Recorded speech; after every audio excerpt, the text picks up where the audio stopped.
Hello everyone, स्वागत है आप सभी का जीके माइंडसेट में। तो दोस्तों, आज हम जेपीएससी के लिए करने वाले हैं झारखंड का भौतिक विभाजन एमसीक्यू।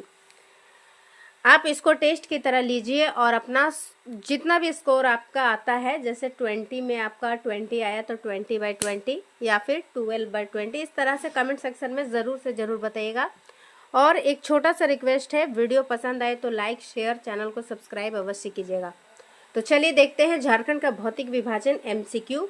फर्स्ट क्वेश्चन, पहला क्वेश्चन है, छोटा नागपुर पठार का विस्तार भारत के किस ओर है? ऑप्शन के थ्रू इसका आंसर आपको देना है। तो देखिए, अगर ये मैं बनाऊं प्रायद्वीपीय भारत है तो यहाँ पे आपको मिलेगा झारखंड साइड है। प्रायद्वीपीय भारत का कौन सा हिस्सा पड़ गया, ये देखिए उत्तर दक्षिण पूरा पश्चिम आप कर लीजिए। तो इस सेक्शन में यानी उत्तर पूर्व की ओर है, तो इसका आंसर क्या हो जाएगा? उत्तर पूर्वी भाग में। दूसरा है, छोटा नागपुर पठार की औसत ऊंचाई कितनी है? छोटा नागपुर पठार की औसत ऊंचाई है 760 मीटर। नेक्स्ट है थर्ड नंबर प्रश्न, सम्मेद शिखर इनमें से किस पहाड़ी पर अवस्थित है? सम्मेद शिखर जो है पारसनाथ पहाड़ी पर अवस्थित है। नेक्स्ट है, झारखंड का दूसरा सबसे ऊंचा पाट क्षेत्र कौन सा है? तो पाट क्षेत्र में सबसे ऊंचा पाट है नेतरहाट पाट।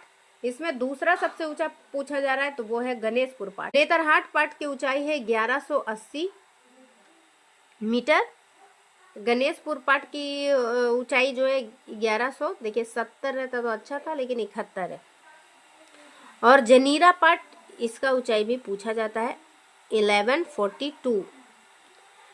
तो 1180 मीटर नेतरहाट पाट की ऊंचाई है, गणेशपुर पाट की ऊंचाई है 1171 मीटर और जमीरा पाट या जनीरा पाट 1142 मीटर।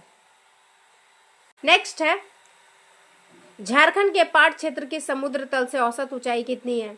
तो पाट क्षेत्र की समुद्र तल से औसत ऊंचाई 900 मीटर है। ऑप्शन में गलत दिया, 800 नहीं 900 मीटर हो जाएगा इसका आंसर। निम्नलिखित में से कौन सा झारखंड राज्य का सबसे ऊंचा पाट है? तो झारखंड का सबसे ऊंचा पाट है नेतरहाट पाट। पाट क्षेत्र के ऊपरी भाग को क्या कहा जाता है? पाट क्षेत्र के ऊपरी भाग को कहते हैं ताड़, और जो निचला भाग है उसको क्या बोलते हैं? दोन। पाट क्षेत्र के निचले भाग को क्या कहते हैं? निचले भाग को कहते हैं दोन। झारखंड के पाट क्षेत्र की भौगोलिक आकृति किस प्रकार की है? तो पाट क्षेत्र की आकृति कुछ इस तरह त्रिभुजाकार है। सम्मेद शिखर की ऊंचाई कितनी है? सम्मेद शिखर की ऊंचाई है लगभग 4478 फीट है, या फिर आपको 4480 फीट भी मिलेगा तो वो भी टिक कर सकते हैं, क्लोज अगर नहीं देकर मोटे तौर पे रहे तो। और अगर मीटर में पूछा जाए तो 1365 मीटर। नेक्स्ट है, पाट का शाब्दिक अर्थ क्या है? पाट का शाब्दिक अर्थ होता है समतल जमीन।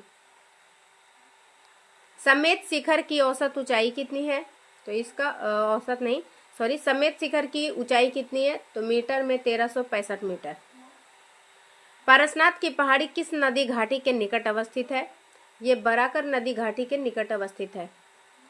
राजमहल पहाड़ी क्षेत्र के गुंबदानुकार पहाड़ियों को किस स्थानीय नाम से जाना जाता है? तो गुंबदनुमा जो पहाड़ियां हैं उसको क्या बोलते हैं? उसको कहते हैं डोंगरी। और जो नुकीला होता है उसको क्या कहते हैं? टोंगरी कहते हैं। ऊपर वाला नुकीला है तो इसको याद करने के लिए याद कर लीजिए, नुकीला रहेगा तो टांग में गड़ जाएगा तो टोंगरी हो जाएगा, और गुंबदा नुकार जो है वो है डोंगरी। चाईबासा के मैदानी क्षेत्र के बारे में कौन सा कथन सत्य है? पहला है, चाईबासा का मैदानी क्षेत्र दक्षिण में कोल्हान पहाड़ी से घिरा हुआ है। चाईबासा का मैदान उत्तर में दालमा श्रेणी से घिरा है। यह मैदान पश्चिमी सिंहभूम जिला के पूर्वी मध्यवर्ती भाग में अवस्थित है। इनमें से सभी कथन सही है। रांची पठार की आकृति कैसी है? रांची पठार जो है ये चौकोर आकार का है, ठीक है। गिरिडीह के पठारी क्षेत्र का संबंध इनमें से किस नदी घाटी से? इसका संबंध है बराकर नदी घाटी से। झारखंड राज्य के उत्तर पश्चिम और उत्तर पूर्वी भाग में इनमें से कौन सा भाग अवस्थित है? तो वो हो जाएगा तराई समतल। तराई के मैदान झारखंड के किस भाग में है? तो ये है उत्तर पूर्वी भाग में, ऑप्शंस के हिसाब से आंसर। इनमें से आज का आखिरी प्रश्न है 20। इनमें से कौन झारखंड में मौजूद 3000 फीट की ऊंचाई वाले 300 से अधिक विखंडित लेकिन समतल शिखरों वाले पठारों को संदर्भित करता है? तो ये हो जाएगा पाट्स नहीं, पाट क्षेत्र जो होता है ना, पाट, वो पाट और एस लगा है मतलब ढेर सारा जो होता है, तो इसका आंसर हो जाएगा पाट। तो गाइज आज की वीडियो में बस इतना ही। आपने कितना स्कोर किया है ज़रूर शेयर कीजिएगा, और अगर आपको वीडियो 1% भी हेल्पफुल लगा है तो प्लीज़ वीडियो को लाइक, शेयर और चैनल को सब्सक्राइब अवश्य कीजिए। वीडियो देखने के लिए आपका धन्यवाद।